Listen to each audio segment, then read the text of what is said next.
The science of fat loss is completely wrong for some people and for some reasons. And today we're going to go into that a little bit.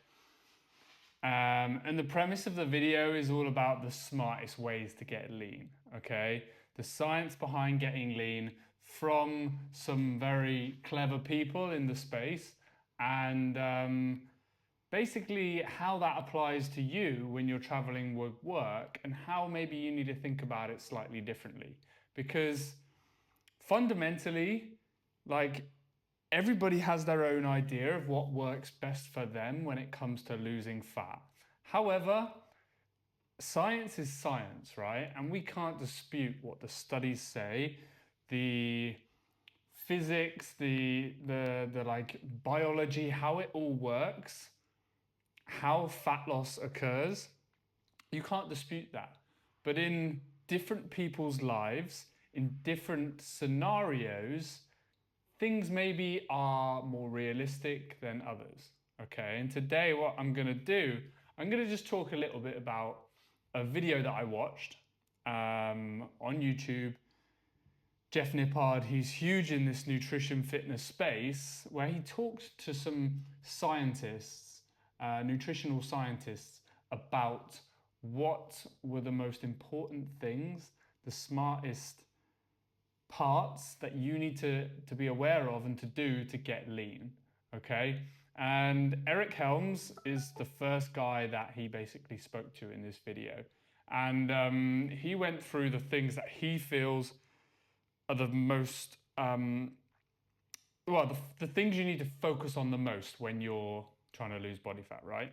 But I'm going to put a little different spin on it, because this needs to be relevant to you as a man who travels a lot and can't be perfect all the time, can't always do everything that they may need to do to guarantee fat loss.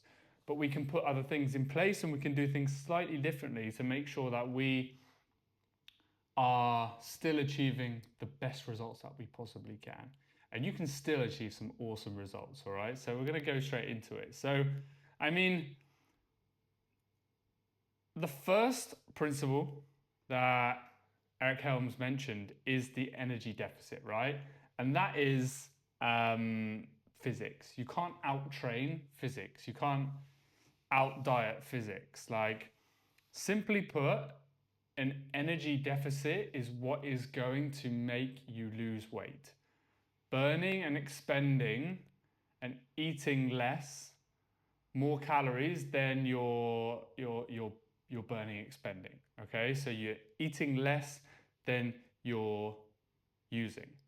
So that's fundamental, yeah. And the way we can guarantee we're doing that is when we are tracking all of our food. Okay, we're weighing everything, we're measuring everything, we're logging everything, and reviewing it at the end of each day. And we're making sure we do that over a consistent period of time. And yeah, a lot of the time, hopefully, we can do that. But in our situation, we might be away for a few days. My light's gone off. Oh well, we're going to keep going. And it's impossible to track our food 100% accurately, right? In an ideal situation, we will estimate the best we can. But also there's other ways, and these are ways that I implement in my program with my 3P method.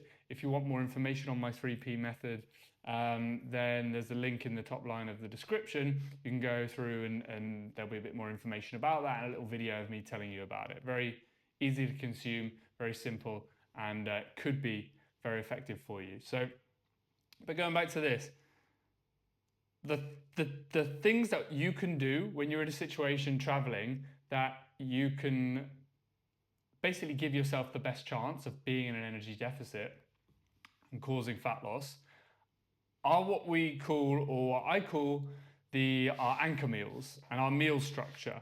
And basically building that knowledge when you are at home, tracking diligently and being accurate, sticking to meals of equal size in calorie and visible volume. Obviously, we're not going to be absolutely 100% perfect, but like, for example, if we were eating 2,100 calories, and we just wanted to make it super easy for ourselves and have 700, 700, 700 in our breakfast, lunch, dinner. 3 meals was our meal structure.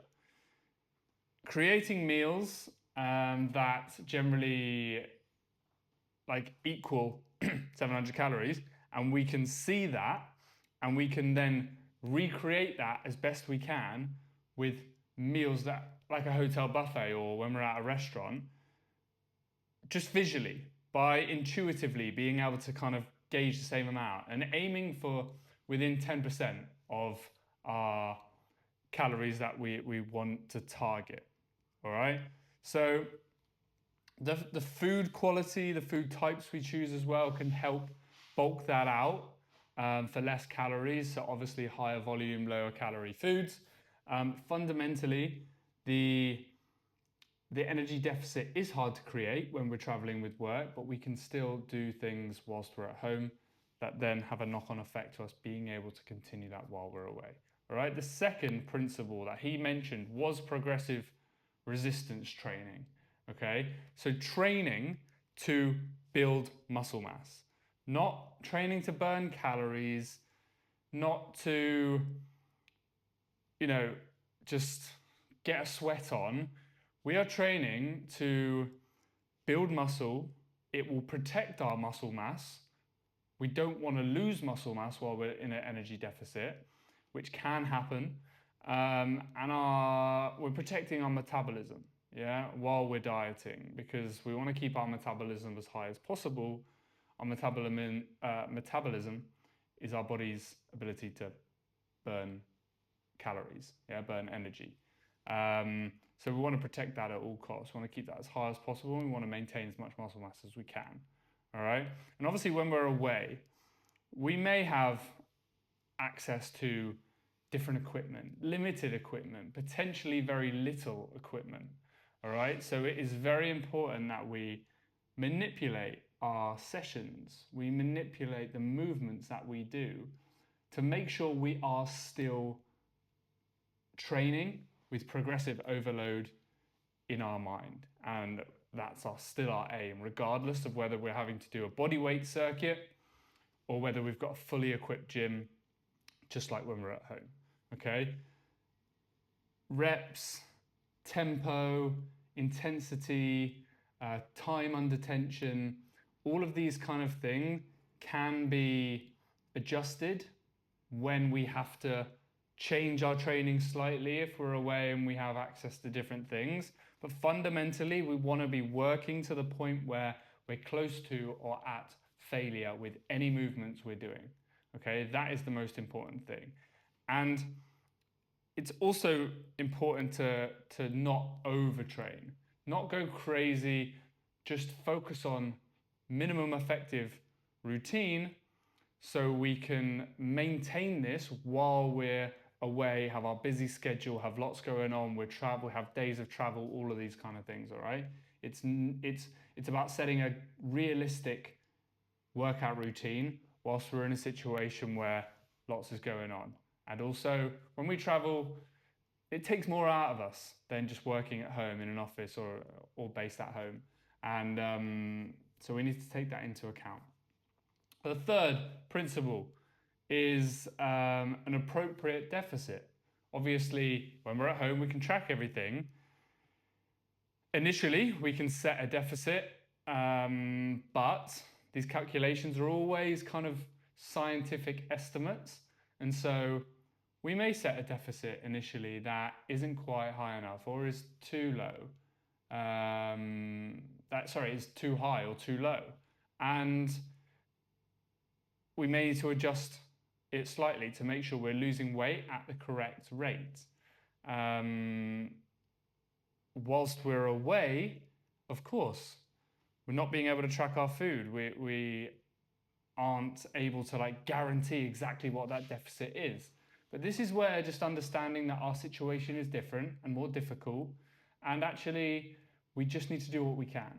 And as long as we're maybe manipulating something when we do go away, just to account for the fact if we do intuitively eat slightly more calories, like increasing our step goal slightly, or increasing our workout, our low intensity cardio.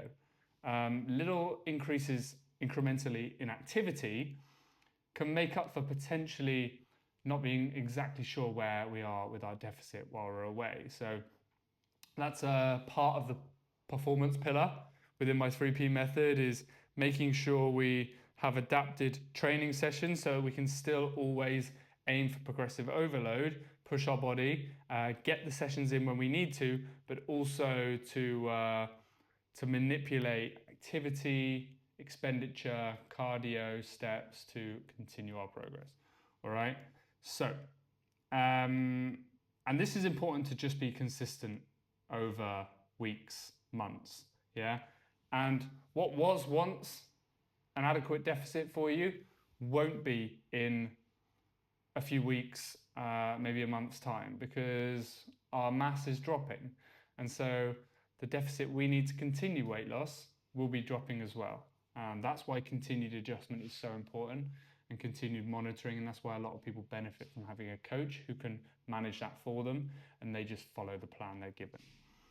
The fourth principle is protein intake. And obviously, whilst we're at home, we got the pick of the lot. We can go to the supermarket and buy anything we want. Generally, if we're out at restaurants or buffets, we're going to have a lot of choice, right?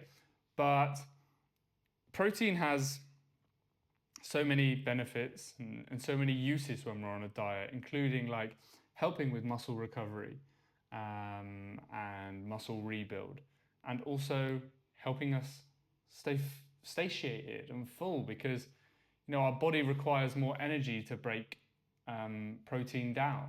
It takes longer to digest, and our body expends more calories digesting it, and it helps control our appetite. Yeah, and these things can be fully managed when we're at home.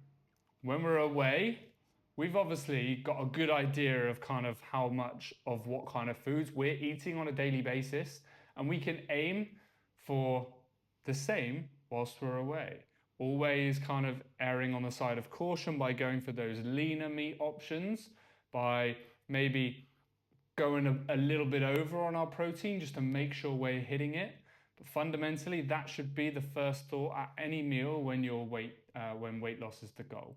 Okay, building our meals around that protein source and prioritizing that protein source. And we have to be careful sometimes in things like airports and in things like places like restaurants. And actually, what you think may be a good protein source could not be as good as you thought. You see like a chicken wrap of some sort, or something like that that's very easy to pick up. And actually the contents of chicken might not be as much as you think. So it might be worth glancing at the label. We want to maybe aim for at least kind of like 40 grams of protein per meal, per serving of something you're having. You quite often, a protein source in a restaurant or a kind of like fast food type place might be a lot more fatty than you think. The sauce with it might add a lot more calories than you think.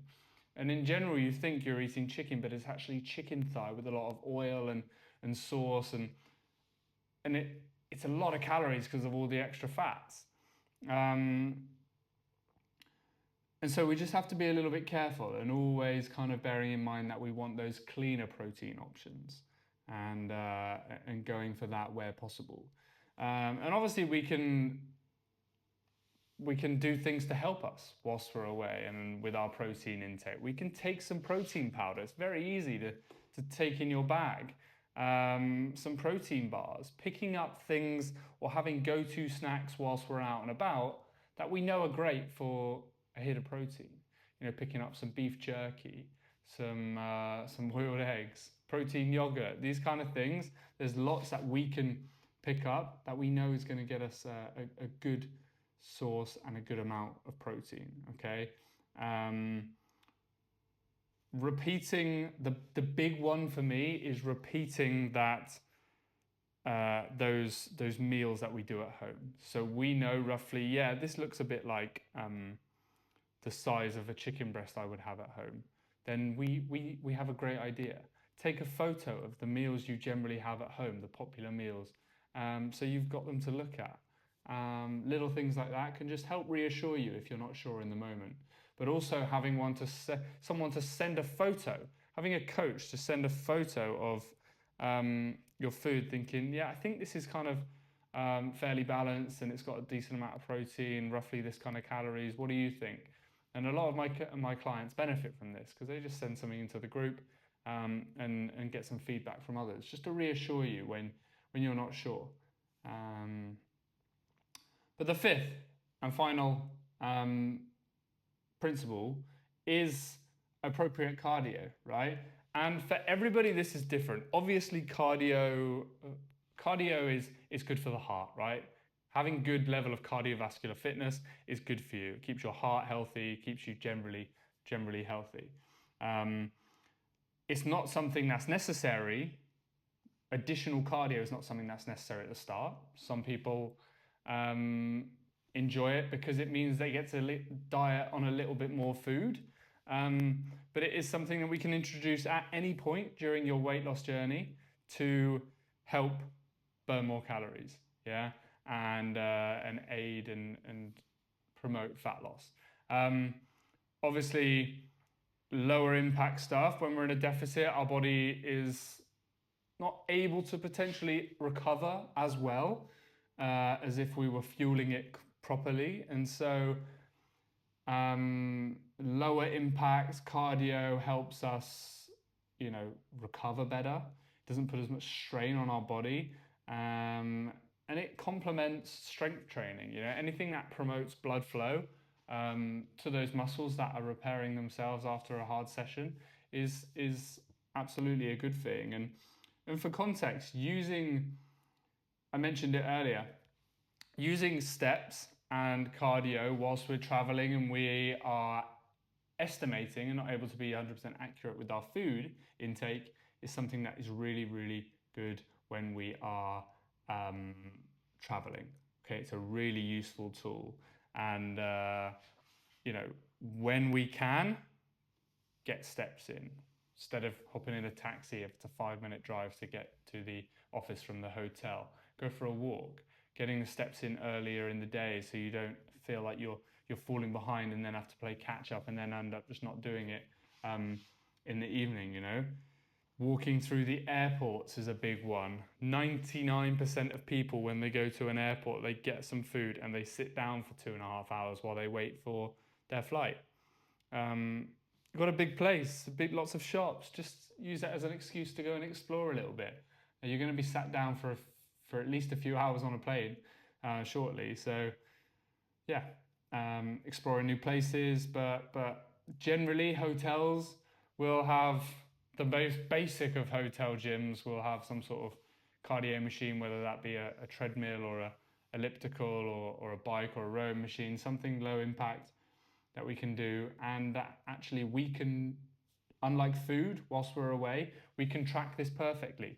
You have your steps on a tracker watch of some sort, and you on a machine in the gym to do some low intensity cardio, you've got exact time, kind of wattage or like intensity, cadence, anything like that that can be tracked and made note of, and then you can do exactly the same or slightly up it going forward, So it definitely comes in handy at some stage. This is different for everyone. And again, having somebody to say, right, I would introduce this now to keep promoting fat loss.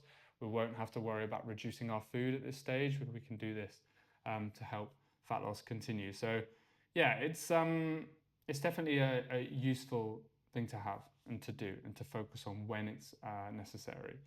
One more bonus principle as well. Single food ingredients. There's fewer hidden calories.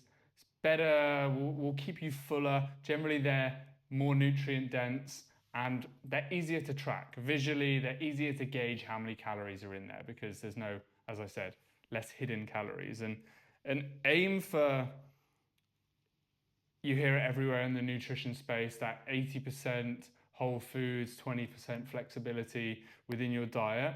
But fundamentally, the more whole foods, the better, right? The easier it will be to stay on track. And so the more you can prioritize that without restricting yourself to the point where you end up going on a massive binge, the better. And just as a little takeaway, like, fat loss isn't about being perfect. Remember, it's about applying these principles that are essential, that are effective, that we've identified from science over the years.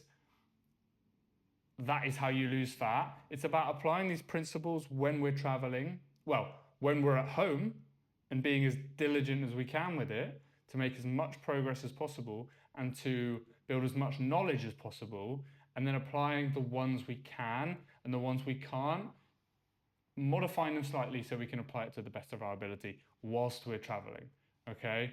We have more control at home, but we just focus on the consistency and the mentality of, I'm not trying to be perfect here, and if something isn't quite perfect, then everything goes out the window and there's no point in trying.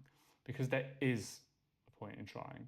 You want to change your body, you want to get healthier, you want to transform your physique and feel your best, feel confident. And whether you're in the ideal situation or whether you're in a slightly more difficult one, you have as much ability to do it as anybody else. And so, as I mentioned earlier on the call, if this video has given you that fire, that you want to take back control of your work travel and you want to grab the bull by the horns and get started, or just find out a little bit more, then, as I said, the link in the top line of the description will take you through to a page that will give you a bit more information on my program, on my method, and then you'll have the ability there to book a call if you would like, and free call, 15 minutes, and we can go into how I would help you in your unique situation. So on the other, no other note of, hit subscribe like usual, like the video, leave any comments down below of kind of whether you feel like I've missed anything or if you agree on the principles above, and I will see you in the next video.